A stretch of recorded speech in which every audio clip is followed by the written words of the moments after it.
Hey everybody, Quantum here, and in this video I want to give a very important update on Ruby Amethyst. After some testing, I've made quite a few revisions from our initial list, and we're going to go over that in this video here. I do have some new matches to post with this as well to show you some of the interactions and some of the power level, well not power level, but like some of the good things that we've introduced to the deck to increase its power level. And before I do that, I just want to take a quick minute to discuss what I plan to do with these deck updates and revisions moving forward. So I tried making a Metafy, but I just don't have the time to really commit for me personally, like I don't want to charge you guys 10-15 bucks for a guide that gets outdated within 2 weeks and I'm constantly pressured to update it. Like, that's pretty expensive in my opinion. So what I'm opting to do instead is utilize the YouTube memberships. And this video is a great example of what I plan to do. So this one is obviously public. But like version 8 to version 8.1, you're going to see that there is quite a bit of difference. And this plays into the relevance of this video, right? You can see here, Ursula package in 8.0, Moana, no genie, no locations, all that stuff has changed in 8.1 from testing. And again, I'm going to go over some of these interactions. All of that stuff, like the matches and the insights for that will still be public. But what I plan to do is for the deck profiles of what I'm testing, what updates I'm making, I'm planning to make those member exclusive first and then probably public a little bit later. So if you wanted first dibs on that, you can join and be a member. And for me, I'm a value oriented guy personally. I don't want, like I said, I don't want to charge you 10 or 15 bucks for a guide and then, 2 weeks later it's outdated. Now I feel obligated to like, oh, people just paid 10 bucks for this and it's already irrelevant now. Like it was good in the first 2 weeks and people have already adapted. Now I need to make an update on it. That's a lot of pressure versus a YouTube membership. It's $2.99 for a month and you'll probably get 3, 5, 7 like member dedicated videos. And I'll usually be able to make a quick video on an update kind of like this, like, hey, I've just been testing and I just noticed that Moana isn't it for me right now. Maybe it comes back 2 weeks afterwards, but like I've cut this out and put something else in. This is the update I'm making to the deck, and just quickly go over some of the interactions and reasonings why, right? So I plan to do that for the YouTube channel and for the members. Again, I will still make a lot of public videos, but to give a little bit back to the members who support the channel, and if you wanted to support the channel, I think it's a fair transaction for us, right? $2.99, and like I said, you get a lot of member-only videos. You can already see it on the channel. A lot of first dibs insights, at least I think so, for like what's going to be popular. So, yeah, this is a good video to showcase that. So let's jump in. Hopefully you're still with me. So the one drop package remains the same with the Diablo and the Palace Guard. I do think you could go with Minnie Mouse here or Olaf or Pain, right? Any of the 1/3s as well. One of the reasons I like Palace Guard though is because it survives into a Smee and it survives into the Bell, which is relevant for the purple amethyst, purple amethyst, purple sapphire match and any steel match because every steel deck plays Smee. If you notice that there is a big uptick in, let's say, green action decks, in steel-oriented action decks, song decks, etc., you may opt to cut the Palace Guard. But I've already discussed this before with this card. Like, even if somebody wastes an interaction to out this, you're not going to be too upset. Similar to the interaction, like, that I discussed, which I did make public now, in the Ruby Emerald video between Cursed Merfolk and Flynn Rider. Like, there's a stark contrast between that 1 and 2 cost card. Like, you generally don't care if somebody fires the cannons your Merfolk. You do care if they fire the cannons your Flynn Rider, right? That tempo loss for you, because it costs 1 extra, is pretty big, and your 2-drop development is actually relevant there. Whereas your 1-drop, you can afford it. You can afford for it to kind of be outed. So if somebody fires the cannons this and it gets outed, you're like, sure, it traded 1 for 1. You spent 1 ink, I spent 1 ink. Not a big deal. Especially if I was on the play, that's your turn, right? Turn 1, you go fire the cannons to out this card. That's fine. Why that matters for this is because you also have a Queen of Hearts. So if you have this on the follow-up, you're like, I still have my 1/4 body, which means I can use this as a card to do a lot of different things with. If you were still playing the Madame Medusa, which I decided to cut, and I'll explain why. It may not be a permanent cut, but just for right now. Or obviously setting up for the Hades later on, right? This is a far discrepancy between 2 and 7. So you're not really expecting this to survive all the way to get the Hades proc. But this card is a big threat in and of itself. Just becoming a 4/4 on 2, your opponent is going to be a little hesitant with how they opt to interact with the board, because they don't want to turn this into a 4/4 that will start trading up positively into like everything for a very efficient cost, right? Plus, you got the crab boost with all of these cards here, like 4 crab. I've talked about this before. I think 4 crab is a staple. Like, look at all of the set. Like, look at this. Look at this 1 and 2 drop package, right? Like, you want to crab everything on here, right? Like, you just get so much value. And then again, you trade up, right? The Kuzco and the Diablo will replace itself, and Kuzco is the card that I opted to go with instead of the Ursula. Ursula, you know, it was okay, but obviously the big elephant in the room with Ursula is that the Challenger Ursula, the 2-drop that I was using as a shift target, is once she's exerted, she's effectively useless, right? Like, she's actually a liability when she's exerted, and then it's just negative card advantage from there. Yes, you can trade out positively into something, but again, good players will play around it. And then you're just stuck with this awkward piece on the board that, like, you want to challenge, but you want to keep it for the shift. You want to go positive with it. You may be forced to interact with it. And then you're just going to be put in a situation where you can't get the shift line off because you have to do you have to make different decisions than shifting the Ursula because of more relevant things that you need to take care of, right? So, for example, my opponent has, you know, a decent board state, and I'm like, well, I need to drop this Maui. I can't bother to shift my Ursula, right? That was what was happening in the first iteration that I was noticing. I was just like, I'm not consistently able to set this combination up where it's actually meaningful. And if you actually watch the test video or the test matches that I posted against my friend here, I had this on board. In the match that I was on the play, it mattered, but in the match that I was on the draw, which is where you need the most help, this didn't matter because I ended up keeping this on board, using it up, inking the Ursula. Like, I didn't get the line off, so I was stalled out, and I sacrificed like good plays to keep this Ursula alive to go for that shift line. Whereas in hindsight, like, it just wasn't relevant. So we opted to change the deck to play cards that were more immediately impactful, and I really struggled for a long time to find something that would fit the mold. And I wasn't really the biggest fan of the Cusco, but in the end, I was like, you know what, this Cusco does make sense, because I could opt to proc it with the Hades, and I do get value off of it with the Merlin Crab, and it's just lore pressure, right? I just turn it sideways if they want to out it. It's card draw.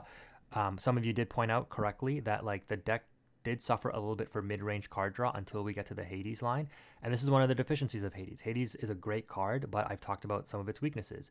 There are some matchups where this card will be completely irrelevant, and as a 7-drop on Inkable, you don't want that. You know, in an aggro matchup where, like, Chernodog is aggroing you out and you have this Hades in your hand, you're just like, this card is useless, I'm not going to ever play this, I'm going to lose the game before I even get to 5 ink, so yeah, this is a dead card.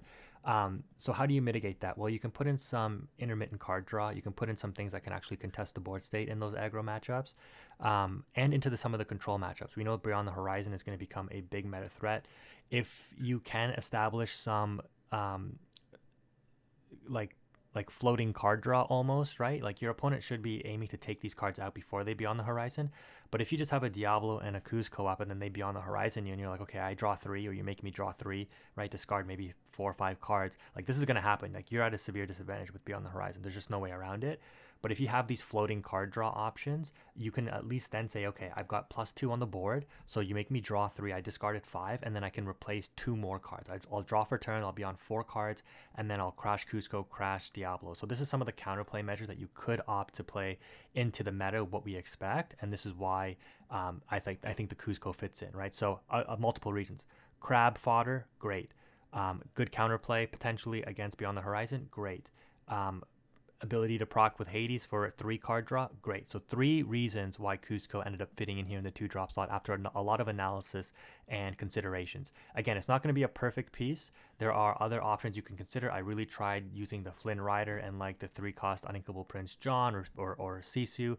I think the Flynn Sisu lines are still very relevant for Ruby Amethyst, but I like this iteration. I'm a control player. I like this lineup here on the top end. So that's some of the insights and the changes to the deck list and reasons why we've made it. I am a big fan of the Peter Pan Iago interaction. Again, if you've watched the game, which I may not have posted the gameplay yet with this updated list, but you will see how powerful this is. If for not like the reason why this is powerful, if for nothing else, is because these are all evasive threats, right? And the Moana did fit the mold of this a little bit, but I opted to go back to the Iago simply because it's just the bigger body. The the interaction here is again double value. First of all, you get the rush ability with the Shadow Finder, and your genie and Iago get rush, right? This is obviously like this has been around since the last set. People were using this already. The fact that genie can come in, get you a card, and then be immediately useful, even though he's very weak, but he can just challenge something right away, maybe in combination with something else and take something out, is huge, right? Because then he becomes a 2-quester after that, and you don't have to wait a turn to actually start making use out of him. So he gets a card draw, and he becomes a rush character. That's double value, and then he starts questing for 2. That's triple value, right? He solves a problem of, again, mid-range card draw. You don't need Rabbit in this deck because, again, you're focusing on Hades. You're not looking for bounce package stuff. That's a little bit too slow. Still very powerful, and that deck will still be around, the bounce variation of Ruby Amethyst. But this variation is more aggressive, obviously, and I've talked about why in the previous video. This variation just gives you a little bit more resiliency into the metagame that we think we're going to be facing. So Iago also, even if you don't have the Peter Pan Shadow Finder, this is another thing to consider, right? Like I'm talking about a lot about like certain interactions, but what happens if you don't see exact combo pieces? Because that's going to happen a lot. In isolation, these cards are also very good, right? Like the Peter Pan Shadow comes in, you have Genie, Iago, and Maui Shark to proc with it. You're going to have one of these cards in your hand with the Shadow Finder, and you just have to play towards that line. If you don't have the Shadow Finder, all of these cards are good in isolation by themselves, right? Like Iago comes down, it demands an answer. Otherwise, whatever your opponent turns sideways, you're going to go +1 with the Iago most likely, right? Unless they trigger the Vanish ability. Like Iago, it's very hard to out this card. It has Evasive, right? So it's going to challenge anything with Evasive. It can start questing and be hard to interact with because of its Evasive ability. And then whatever your opponent turns sideways, you're going to use this as a challenger, as a 4/6. It's likely taking out whatever it challenges, and it's going to survive with that 6 willpower. So if you have the Shadow Finder up, again, this comes down, immediately takes out a threat. Super amazing value there. Even if you don't have the Shadow Finder up, you drop this thing. It's kind of like, I got this big body on board, turn your stuff sideways, I'm going to start trading positively into it, right? So it helps to stall out the board potentially. Very, very powerful 3 to 4 drop curve. And then again, if you don't see the Peter Pan Shadow, you got the Crab. And then your Crab is being utilized with your 1 and 2 drop package. Really, really good curve out and value there. Why I opted to cut the Madame Medusa is because I just noticed that on the draw, unfortunately, the card is significantly worse. And the main reason for that is that if you look at, I mean, I don't want to spoil my Beyond the Horizon list just yet, but I talked about this in the video that I posted. If they go Cinderella 1, Troubadour, or Ursula 2, and they're on the play, right? They pass over to you, and you're like, okay, turn 2, Ink, play Queen of Hearts. They're going to go turn 3, Ink, maybe play an Aerial or another 3-drop, and then sing Beyond the Horizon. So your Madame Medusa, because you're on the draw, like doesn't end up proccing. Whereas on the play, the card is insanely strong. And that's one of the reasons why it's like really, really good. Because on the play, when you get to that 3rd Ink first, and they go, okay, turn 1 Cinderella, turn 2 Troubadour or Ursula, and then you're like, okay, pass back to me. I've already dropped, my 1 drop, or maybe I missed a 1 drop, doesn't even matter, or missed a 2 drop. As long as I have this Madame Medusa, I'm like, turn 3 Ink, play Madame Medusa, deal 2 damage to something, bounce back your Troubadour or your Ursula Deceiver. Right now, you can't go turn 3, sing Beyond the Horizon. That's a huge tempo disruptor for the song decks, right? But you can see the disparity between the play and the draw with this card. It's still a good card, don't get me wrong, and it still has value beyond that interaction. But just because of that interaction is why I opted to cut it, because oftentimes I would draw this card and it would just be like useless in the moment, or I would have it, but I was on the draw and I was like, yeah, it doesn't do anything for me here.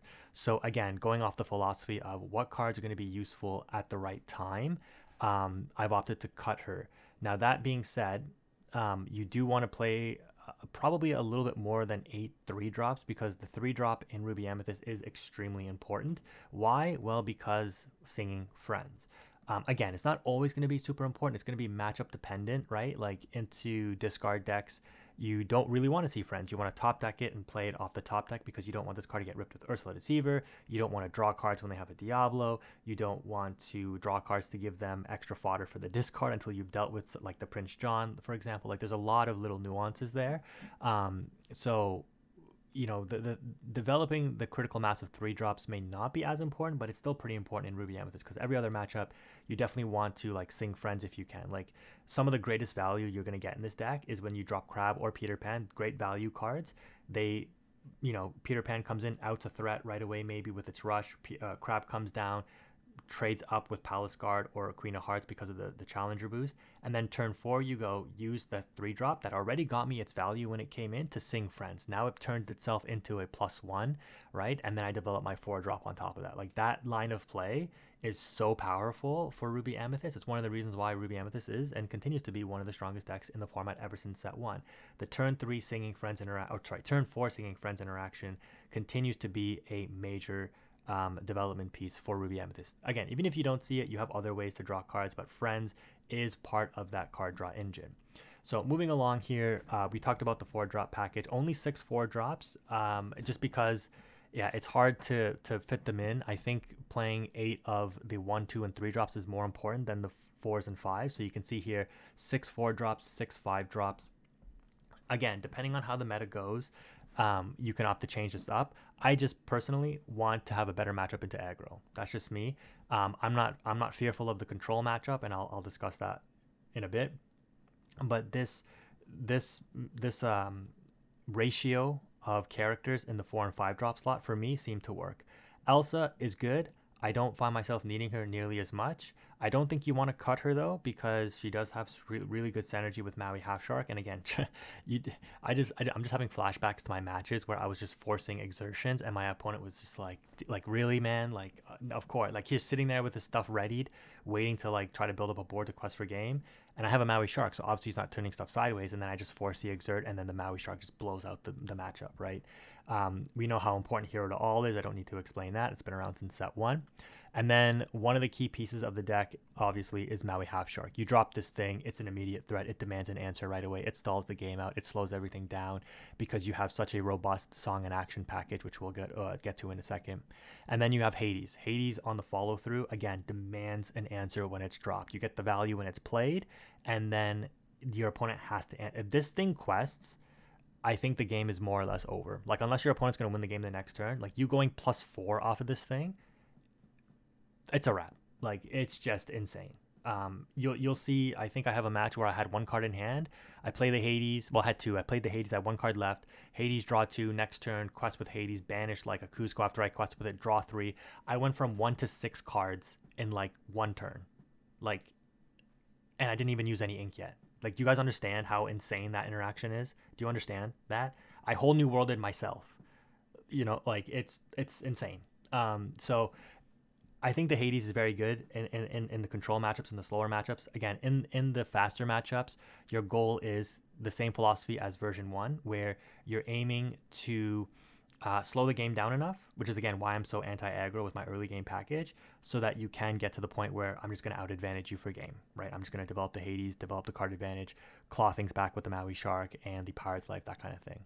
Now, the action package is actually really important here as well. I wasn't on Be Prepared, so I was trying without it, but I think it's just like I said in that deck profile, I'm like, it's probably not going to work. And, you know, it did work to a certain degree, but I think when you test without Be Prepared, you start to see how, you know, how many situations, again, you don't need me to tell you this. You're in a situation, you're like, I wish I had Be Prepared, or, you know, I need to top deck a Be Prepared. Like, it's just that card, right? Be Prepared is just that card for Ruby Amethyst. That is the great reset. So I opted to include 2. I don't think you need more than 2, because again, you're managing the board all along the way.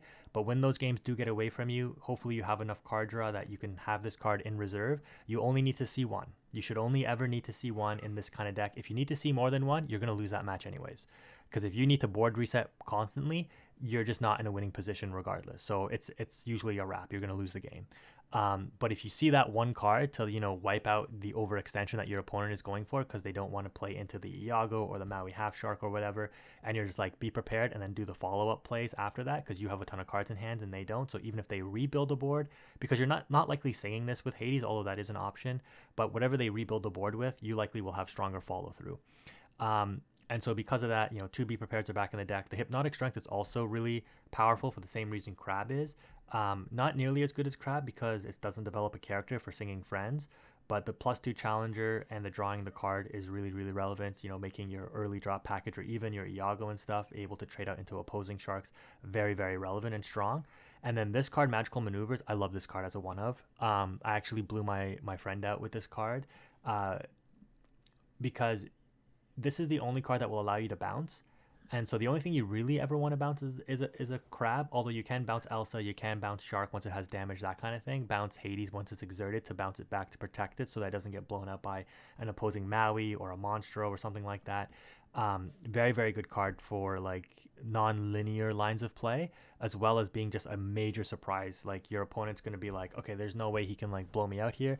I've got like a Shark and a Crab on board. I'm like quest with Crab, play magical maneuvers, bounce back Crab, give something challenger +3, exert that card, Shark take it out, get back magical maneuvers, can play it again to bounce the Shark, and then exert that thing, and then whatever I gave challenger +3 to, take out the second card. Like, it's crazy what you can do with this card, right? As a one of, I think it's good. I don't think you want to play more than two because or more than one, sorry, because it can be a little bit of a liability at that. But as a one of, I love it. I'm just a huge fan of this card. Again, there's not too much else you'd want to bounce. I mean, you can technically bounce genies. Maybe if your opponent has like an opposing Iago and you're like quest with genie, bounce it back with magical maneuvers, exert something, take it out, and then replay genie so that I get another card draw and then genie's readied up and protected. Like the value of readied characters in this game, I think is not really explored nearly as much. Like I've recently really come along on Sven, obviously, and the new Lilo that's now in Ruby, but yeah, really, really good card. Only 3 brawl. Again, the only thing I care about with brawl is Diablo. Like if I see a Diablo, I'm like, I just need to brawl it. Again, depending on the matchup, like against Amber, Ruby, Mufasas and stuff, you definitely want to be able to mulligan for brawl into the Gaston, things like that. So matchup dependent knowledge. Obviously, you don't need brawls for Hiram anymore. That was also a major thing, but mainly you just want brawls for the Diablos if they have it. And then the song package should be pretty self-explanatory. I think you definitely want at least 2 Pirate's Life. I don't think you want 3. I don't think you want 1. You don't want 1 because if you have to ink it, you have no contingency left in your deck. 2 is good because you can ink the first one and you can still find the second one. This card is your crux. This card is the card that gets you back into games against games that get away from you when you have to board reset with Be Prepared. You always feel safe because you're like, even if you get to 17, 18, I have a Pirate's Life and I can sing that and claw the game back and start developing the Shark and forcing exertion and get back the Pirate's Life and just bring the game back into a manageable game state. It's why Ruby Amethyst is so consistent, right? And then the latest edition, I'm putting back in Queen's Castles. Why? Because this thing is a 2 lore gain card. This thing will force your opponent to interact with it. This thing will force your opponent to turn their stuff sideways to take it out. Which means if you have the Peter Pan Shadow up, you can drop a Shark out of nowhere and say like, thanks for exerting your stuff to taking out my Queen's Castle. If they don't take out the Queen's Castle, I'm gaining 2 lore. If they don't take out the Queen's Castle, I'm drawing a lot of cards.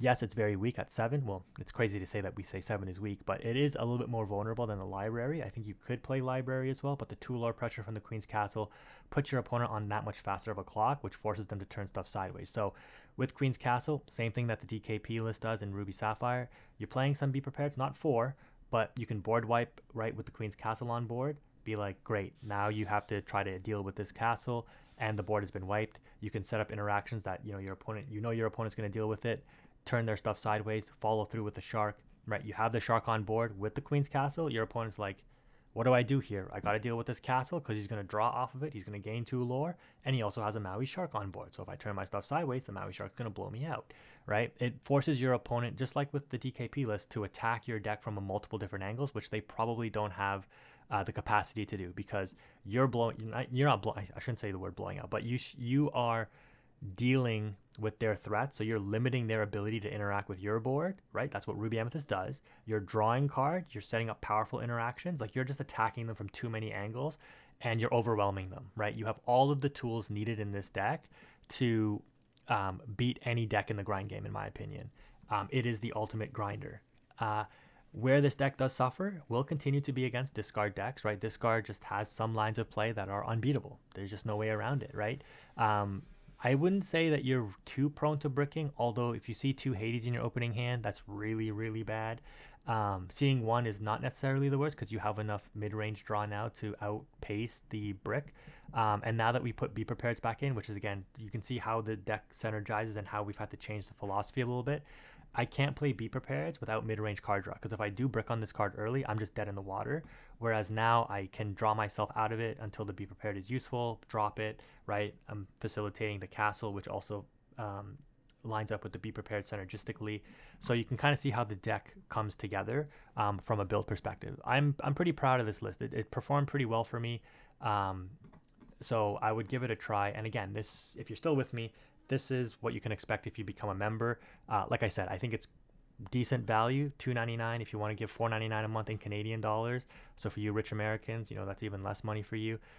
You get these kind of insights a few times a month on different decks. Probably worth it. Better than paying $10 for a guide that gets outdated. I mean, to be fair, you know, people who are on Meta, I'm not bashing anybody who is on Metafy. I think it's a great platform, but they're probably a little bit more able to continuously update their guides and stuff, and then you get all that value from the $10, right? You get like, okay, what's the new update for this week? I already paid for the guide, and now I can see what the update is. But I'm gonna try to do that just a lot cheaper through the YouTube membership without feeling the pressure of, oh my god, I have to make this video right away, right? So that's going to wrap it up for this video, guys. Let me know what you think in the comment section below if you made it this far. Thank you again for watching. Quantum is out.